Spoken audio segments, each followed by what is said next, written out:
पश्चिम बंगाल के नदिया जिला अंतर्गत राणाघाट में एक तृणमूल कांग्रेस नेता और पंचायत प्रधान के खिलाफ स्थानीय ग्रामीणों का गुस्सा देखने को मिला है। इलाके में लंबे समय से ठप पड़ी नागरिक सुविधाओं, जल जमाव, बंद पड़ी स्ट्रीट लाइटों और विभिन्न सरकारी योजनाओं में वित्तीय भ्रष्टाचार का आरोप लगाते हुए रामनगर एक ग्राम पंचायत के सैकड़ों निवासियों ने अनोखा विरोध प्रदर्शन किया।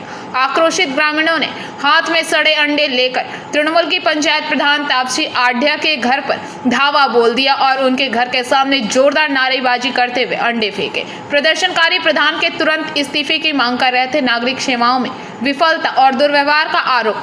स्थानीय ग्रामीणों का आरोप है कि रामनगर एक पंचायत क्षेत्र की सड़कें पूरी तरह बदहाल हो चुकी है, जल निकासी ठप है और रात के समय सड़कों के खंभों पर अंधेरा पसरा रहता है। जनता का कहना है कि प्रधान तापसी आढ़िया ने केवल बुनियादी नागरिक सेवाएं देने में पूरी तरह विफल रही है।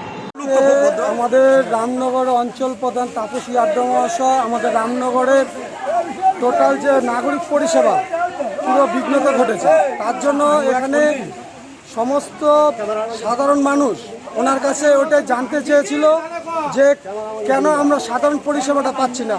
রাস্তায় চলতে গেলে হাঁটু পর্যন্ত জল, বর্ষাতে একটা ইলেকট্রিকের পোলো পর্যন্ত লাইট জ্বলছে না। তার দাবিতে এবং লোকের যে একটা বৃষ্টি হলে জল ঘরের মধ্যে জল পড়ে, কোনো ত্রিপালের কোনো ব্যবস্থা করছে না। তার জন্য সাধারণ মানুষ আজকে মানে কি হয়ে ওনার বাড়িতে। Bureau report, PVTV news.